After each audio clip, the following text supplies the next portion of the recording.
قد نرا تقلب وجهك فی السماء، معلوم ہوتا ہے خود حضور کو انتظار تھا اس فیصلے کا، اور معلوم ہوتا ہے کہ آپ پر بھی شاخ گزر رہا تھا یہ وقفہ کہ جس میں نماز پڑھتے ہوئے پیٹھ ہو رہی تھی بیت اللہ کی طرف، تو آپ بار بار آپ کی نگاہیں آسمان کی طرف اٹھتی تھی کہ کب وحی آئے، کب جبرائیل حکم لے کر آئیں۔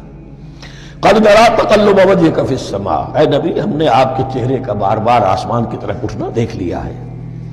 فَلَنُوَلِّيَنَّكَ قِبْلَةً تَرْضَاهَا، اس آیت میں بڑی شفقت، بڑی محبت، بڑی عنایت ہے محمد الرسول اللہ صلی اللہ علیہ وسلم کے لیے اللہ کی طرف سے۔ تو ہم بدلے دیتے ہیں، پھیرے دیتے ہیں قبلہ جو آپ کو پسند ہے۔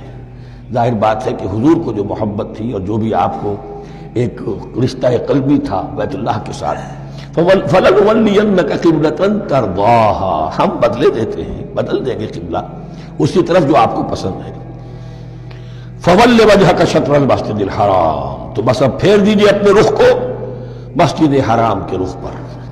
وَحَيْثُ مَا كُنْتُمْ، اور مسلمانوں جہاں کہیں بھی تم ہو، مدینے میں ہو یا کہیں اور ہو، مغرب میں ہو، شمال میں ہو، جنوب میں ہو، کہیں ہو، فَوَلُّوا وُجُوهَكُمْ شَطْرَهُ، تو اپنا چہرہ نماز میں اسی کے رخ پر پھیرو۔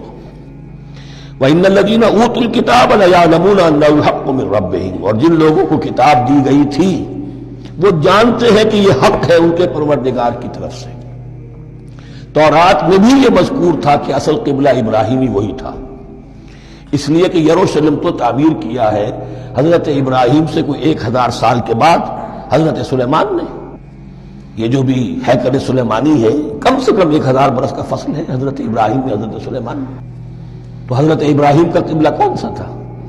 تو وہ بھی مولانا امین احسن اصلاحی صاحب نے اردو میں ترجمہ کیا ہے مولانا حمید الدین فراہی کی کتاب کا، اور وہ بہت اہم ہے اس موضوع کو سمجھنے کے لیے۔